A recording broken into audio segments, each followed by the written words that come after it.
Welcome to the Illinois podcast. I'm feeling Magic Johnson. It's episode 32. How you? It's 32. I'm here with my amazing, beautiful co-host, Neha. How you doing today, babe? I'm doing great, Joe. How are you? Oh, I'm doing better because I'm with this honey. I'm doing good. Continue to follow us. Let's keep going. Let's keep growing. Don't forget about the Illinois. And let's keep showing. Don't forget about the Illinois business playbook as well. We're gonna continue talking about that as well, which is amazing. Keep playing back our show. Please watch and tell people, hey, I watched this thing. It's kind of cool. You check it out too. Anyways, so I do think one of the things that I've been paying attention to a lot, and because you are, maybe you are than I am too, who knows, but is the NFL. And with the NFL, preseason's coming to the end. This is the last week of the preseason games, which means football's getting ready to start. We're just a couple weeks. But preseason's going now. I know the Bears play on Thursday. Coach Eberflus has already said none of the starters are going to start. Yeah. And in most, if not all, of the preseason games, none of the starters are going to start anymore. So now football legendary. Now football is legendary. NFL. Why do you say that? That's what NFL also stands for. Now football is legendary. Okay. That is awesome. I remember in high school, and it became a commercial later too, but I remember in high school, my freshman football coach told me if I ever thought I was going to make the NFL, it actually stands for not for long if you keep playing like that. And he was right. Should have taken his advice, but he was right. But preseason's coming to an end. Now, I will say, first off, football's getting ready to start, and that's gonna dominate some of these episodes when football really starts. There's gonna be a lot of cool things happening. But I do think it's pretty cool with NFL getting ready to start is how many rookie quarterbacks are going to start for their teams. Can you name 3 of them, babe? Yes. Caleb Williams. Chicago Bears. Jayden Daniels. Yeah, Washington Commanders. Don't call him that other. That's racist. Go ahead. Drake Maye. Drake Maye is number 3 overall with the Patriots. I don't think he's going to start. I think it's going to be Jacoby Brissett. I think number 8 was Michael Penix Jr., who's also not going to start. JJ McCarthy went number 10 of the Vikings. Mount. Earmuffs. He's fucked. He's done. He's done for the year. Well, how about number 13, I believe. You said Michael Penix Jr. Yes, he was number 8. But he's not going to start because they signed Kirk Cousins for like a $50 million a year contract. So he's gonna sit behind him. Now, if I may. We also have. Hold on, really quick with that, and then we'll go. Michael Penix Jr. not starting. These are the quarterbacks that didn't start initially in their rookie year. Okay, I'm just going to name a couple. Okay, you ready? Aaron Rodgers. Beast. Tom Brady. Patrick Mahomes. Okay. Jordan Love, too. Alex Smith was the starter in KC. So a lot of these guys actually do well. Tom Brady went on a whole diatribe on another podcast about how on the Stephen A. Smith show. Drew Bledsoe was the starter. Mm-hmm. Hey, that's not. Hey, we all know Boston Connor, right? Oh, well, so we need to tag this. I'm going to tag this with the McAfee Show. Yes, we do know Boston Connor. Boston Connor, love the stash, love the mullet, love the passion, all of it. Love you, Boston Connor. But yeah, so there's this whole, Tom Brady kind of went out and said like, oh, most quarterbacks, if they get drafted, like they shouldn't start, blah, blah, blah, blah, blah, blah. So this has been kind of like a little thing right now with all these rookies going right now, right? He's basically saying what Caleb Williams is doing, Jayden Daniels is doing, and Bo Nix is doing with the Broncos shouldn't be done. Like they should sit. Now, I quickly, and then we'll go to something you're more passionate about, which we know what I'm talking about, but believe that context is always a big thing, right? Tom Brady was 6th round draft, number 199 overall, right? No, wait. Okay, that was Tom Brady, but also Mr. Unpopular, right? Who's Mr. Unpopular? Or undesirable. Who's Mr. Undesirable? Brock Purdy. And he's like number 7 right now. Brock, okay, first up, that dude, pretty good. Pretty good. But that's a whole side issue. But no, it's really not though, because Brock Purdy didn't start initially either. So what Tom Brady was saying is that rookie quarterbacks shouldn't start. So there's a couple thoughts I just want to talk about really quick, and then we'll move on to some b-ball. First thing is, it's different when someone's drafted in the 6th round. When you're drafted in the 6th round, when Tom Brady was drafted to the Patriots, he was the 3rd quarterback. It was Bledsoe, another guy, I think Brock Hurd, but I might be wrong. Remember, I might be right. But number 3 was Brady, right? And then because Joe knows a little bit about what he's talking about, but not entirely. That's very well said and very true. I can't argue. No argument. She's right. But I guess my point is this: when you are, and even Patrick Mahomes. Now, when Pat and Aaron Rodgers too. Let's talk about those two real quick. Patrick Mahomes didn't start because Alex Smith, like you said, was his starter, and Alex Smith made the Pro Bowl the year before. Right? Yeah. So he was really amazing. He was really good. So and Patrick Mahomes, just like Caleb Williams, by the way, but I think Caleb's a little further down as far as his progression. Now he's not good as Patrick Mahomes at all. But I'm just saying, going into Patrick Mahomes did a system in college, which was not indicative of a pro system. So those guys should kind of sit. And he did. He got sit. And then Aaron Rodgers, who's, even though he's with the Packers, I'm embarrassed, is amazing, right? 4 or 5-time MVP, Super Bowl winner. It's pretty awesome, right? Yeah. He sat. You know why he sat? Because of Brett Favre. Brett Favre is one of the greatest quarterbacks of all time. Not one of the greatest humans of all time. I'll say that. Don't want to get too political. When you start messing with Mississippi welfare, though, I don't like it. But anyway, so there's reasons for that. So Tom said all that stuff, right? But there's also some guys that started right away that either were amazing right off the bat or ended up amazing. C.J. Stroud last year. With the Colts years back. Andrew Luck, right? Peyton Manning, by the way, started his first year, still has the record for most interceptions in the season, right? He threw anywhere between 26 and 28. See, that's where I know the trolls can't get me, because I didn't say what it was. I think it's 28, but 26 to 28, somewhere in there. He did. He has the record, right? But then the next year he was Peyton Manning, right? So even though he kind of flubbed the first year, it was actually beneficial for him because he became, I think, the greatest regular season quarterback of all time. So I don't think there's really an answer. I think when he's on Monday Night Football, he's him and Eli. He's a football genius. Him and Eli are hilarious. Eli's more hilarious than Peyton. Peyton's a funny guy, but Eli's low key funny. And I mean, when he's in the Bud Light commercial? Oh, I thought you said. Oh my gosh, Bud Light commercial when he's throwing the beers. Yes, that's great. I love that. Agreed. Well said. So we'll see. I guess if I can put a little bow on it. I know you don't like it. I can put a little bow on it. I will say this. Or you could just be straight to the fact. Just put it when we come to an end. We're gonna come to an end. We're coming to closure. It's like these two lanes are coming, and we're gonna intersect right here. Here we go. I think some quarterbacks should start right off the bat. Andrew Luck, Peyton Manning. But I think some guys like Patrick Mahomes, Tom Brady, they shouldn't. And by the way, those are probably the two best quarterbacks of all time. It's to each their own. To each their own. And you know who owns stuff? Watch more women's basketball. Is the WNBA, right? And I think it's still pretty exciting. Well, my girl from the Chicago Sky, Angel Reese, most double-doubles.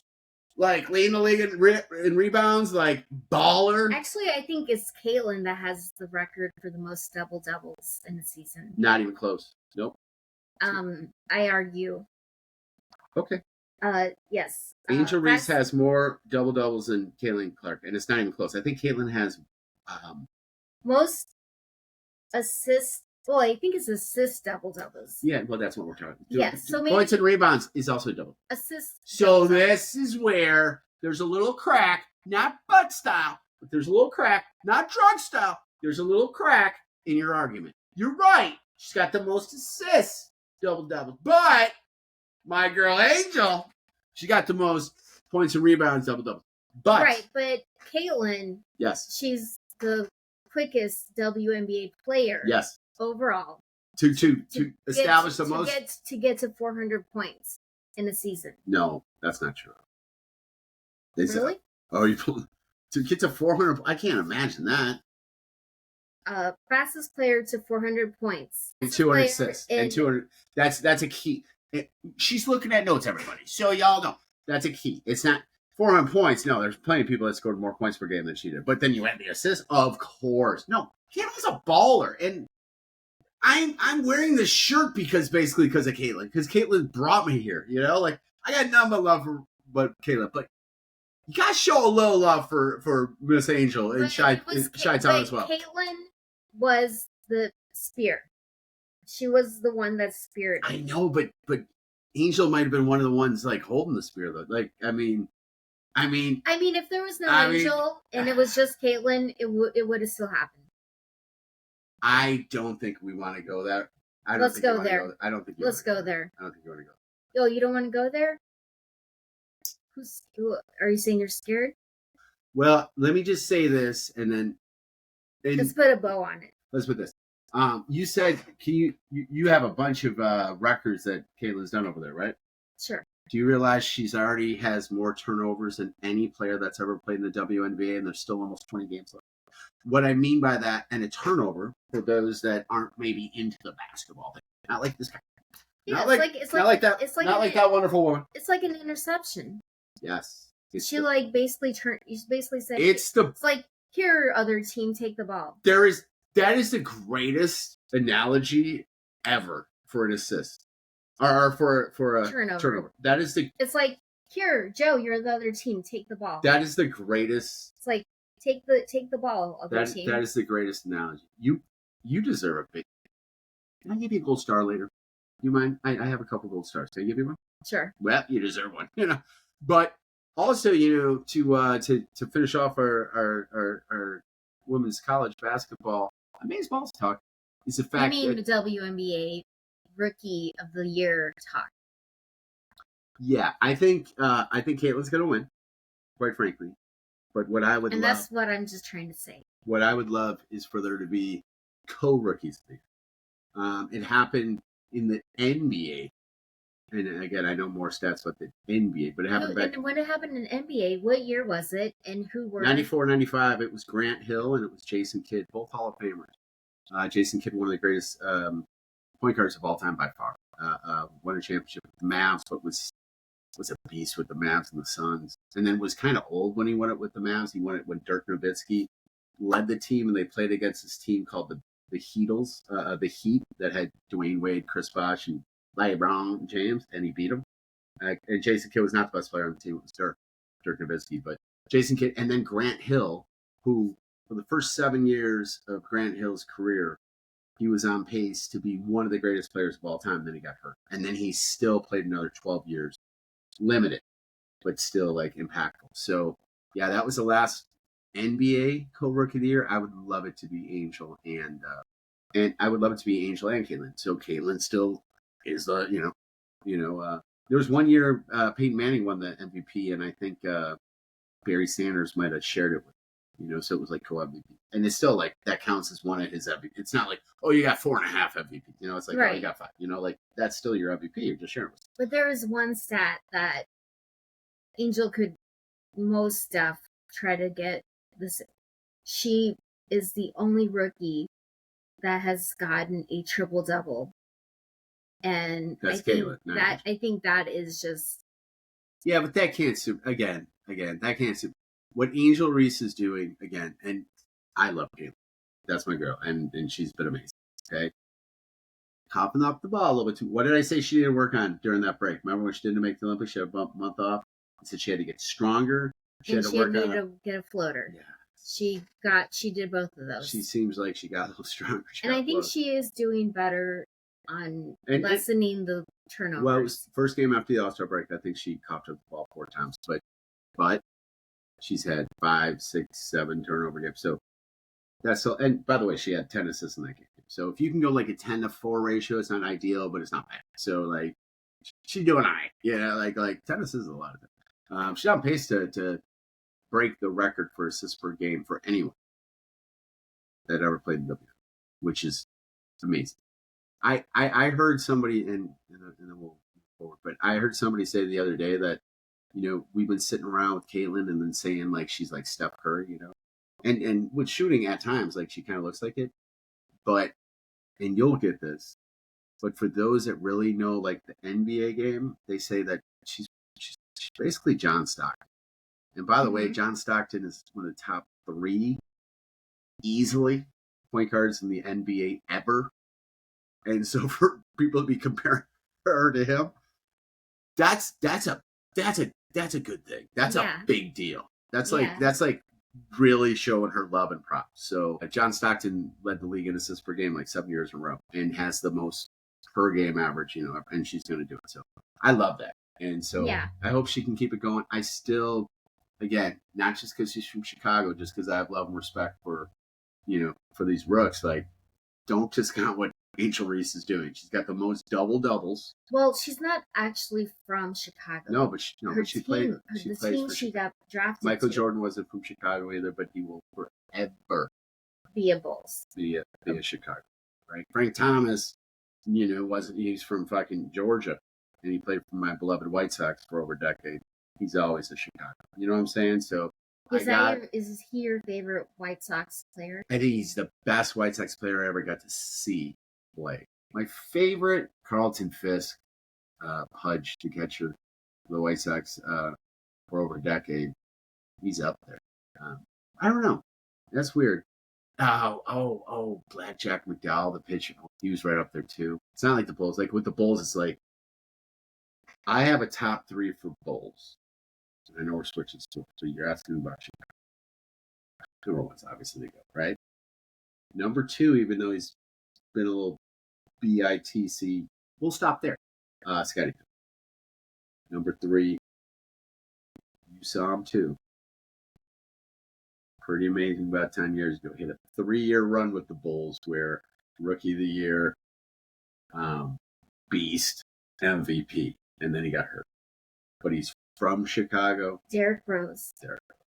Derrick Rose. Like Bo Jackson. I know Bo Jackson's way before your time. Bo Jackson and I have similar hip surgeries. Similar hip surgery. But anyways, Bo Jackson also played baseball. Mm-hmm. He did. He played baseball. And he was a beast. But there's a couple of guys right now in baseball from a hitting standpoint that are way above everyone else. In the National League, it's with the Dodgers. He signed a $700 million contract before the season. And they actually, I can't remember the terminology of what they did, but they basically like have to pay $500 million of it next, not these first 10 years, but the next 10. So I can't remember the word. So they're paying him, $200 million by the way for 10 years, and then $500 million dollars a year for the next 10 after that. Shohei Ohtani, who actually can pitch too, but he got hurt at the end of last year. Doctor said at least take a year off from pitching. So he was like, all right, I guess I'll just hit. And he's creeping up on 40-40, which will be one of I think 7 or 8, but I think it is actually 7 or 8 players ever in Major League Baseball history to have 40 home runs and 40 stolen bases in a season, right? He's creeping towards 50-50. He's not going to get there, but like he's having an amazing season. He's the MVP candidate, front runner in the NL. And in the American League, we know it, right? It's not a lawyer. It's not one of the jury. It's Aaron Judge. It's the judge. Right? It's the judge. And let me tell you something. This guy, not last year because he got hurt and he still hit 30 or 40 bombs. The year before, he established the American League record for most home runs in a season. American League record. Meaning it once was Babe Ruth was 60. And he did that in the 1920s. And then in 1961, Roger Maris hit 61 home runs. Now, in that season, it was the first time Major League Baseball went from 154 games to 162. So Maris had 8 more games to hit one more home run than the Bambino, one of the greatest players of all time. Not that he played with everyone that was great at the time. There was this whole thing where it was like people that looked like me were like, "Hey, you guys coming to the Major League?" And people that didn't or looked like you, they're like, "You get out of here." But anyways, Babe was so much better than everyone else. Like, at least you got to show him some love. He was a pitcher too. But Aaron Judge broke the record with 62 home runs a couple years ago. Broke Maris's record, and he's right now this year on pace for like 60, right? So, and who knows, he gets on a hot streak, maybe gets to 63, breaks his own record, right? But what Aaron Judge is doing right now, and I don't think people are like really giving him the love and the props they should, but what Aaron Judge is doing right, and I know we said this last week, I'll say it again and again and again. I hope to God he's not using drugs. Steroids. Frank Thomas, my White Sox guy, who was huge, was tested like crazy. It was clean. Ken Griffey Jr., one of my heroes. You remember Ken Griffey Jr.? Yep. Yeah. In that home run. Do you have like 10 of his cards? Don't say that. Don't tell people where we live. Maybe. But back in that All-Star game when they were doing home run hitting contests, Ken Griffey Jr. did the coolest thing of all time at the time. And it's going to sound like nothing now in 2024, but it was so huge in like 94, right? He took his hat and he flipped it around. And then he did. Everyone else is either got their hat on or a helmet on, and he's wearing a backwards cap and just stroking home runs into the freaking. I mean, that's something. If an All-Star game comes to Chi-Town here, even in the we should go. Like, home run hitting contest is pretty intense. We just see guys like, because not get out of the park. You played softball for a while. I mean, you were a 4-year varsity rugby player. I know that, but you played softball as well, right? Okay. I believe you're an All-American. Joe likes to have fun. But you played softball before, right? Yes. You probably never hit a home run because you're on the smaller side. You're a little person. You're not 6'8". You know, you're more like not 4'8". But anyways, but you've seen people hit home runs, and I know in your head you're like, oh. Man. Well, I could hit those like little bunts, and against like the worst team, we just like. Okay, so. I'm glad we were in a co-ed league together. I don't know if I want to join a co-ed league together if you're bragging about the bunts you used to do in softball. Because in softball, I'm gripping it and ripping it. Gripping it, man. Well, no, against the worst team, we could get a home run with a bunt on the worst team. You know? Okay, well, that was little league baseball. That would happen. I was like, someone passing. It's like little Mayhole. Someone passed to me, like, "Hey, here, buddy. Here, Joe." Really? And he passes to little Joe. Then, where's little Jeff? Little Jeff, you know.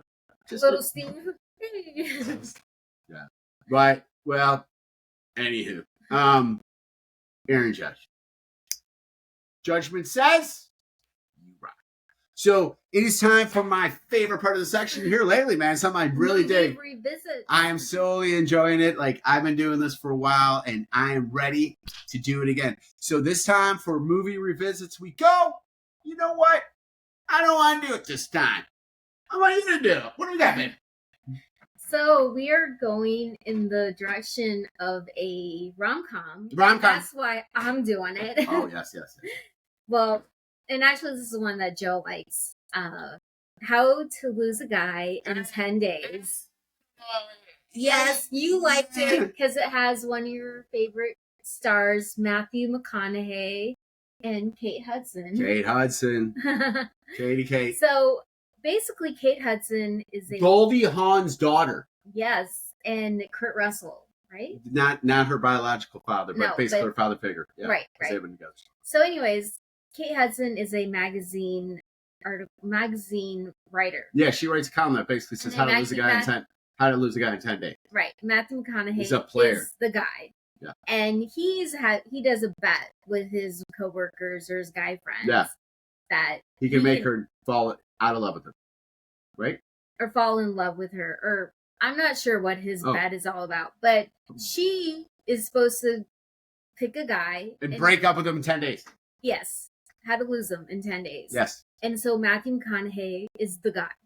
And basically, with what his situation is, I don't think he has a bet, but his parents are trying to get him to move out. Yes. And they hire Terry Bradshaw, quarterback of the Pittsburgh Steelers, is the father, and Kathy Bates. Yes. Amazing. They hired Kate Hudson. I believe this is the right movie for this. They hired Kate Hudson. I can't believe this is your review. This is they hired Kate Hudson to get him to move out. Yes. Just get out of here. Whatever. We're done with you. Exactly. Yes. So basically, Kate Hudson's doing all these horrible things, running in on his poker game. She's trying to lose him in 10 days.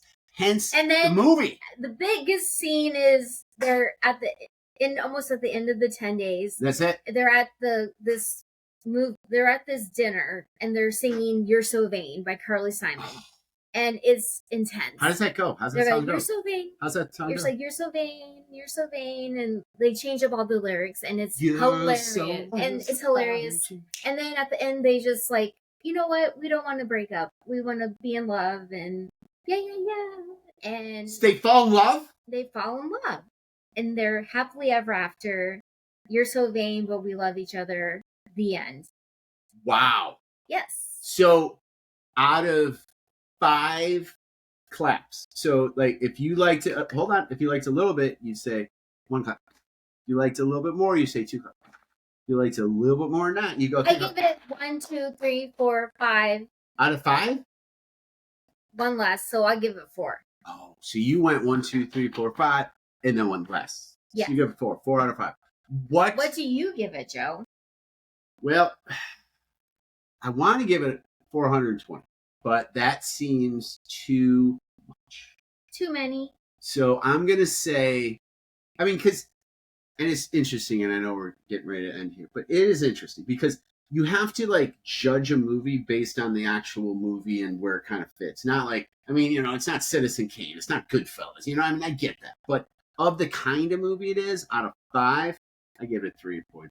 I gave it 3.5. It was hilarious, but entertaining. It was like, a lot of other rom-coms, kind of predictable, but kind of caught us off guard with the song. Agreed. So it was with the song. What song? You're So Vain. Yes. Now, if Carly would have came out, she's playing the piano, and then James Taylor was on side doing that would have been cool too. Yeah. But hey, guys, it was great. Wonderful. We'll see you next week. Wait. Before we end, they can still catch you. They might. Doing what? But we might be back in another 2 to 3 weeks or next week. But they should check out what? Our 31.5 with Jackie Curiostis, the curated travel collection. Until next time. Jackie, you crushed it. Bye, guys. Bye-bye. Have a great week.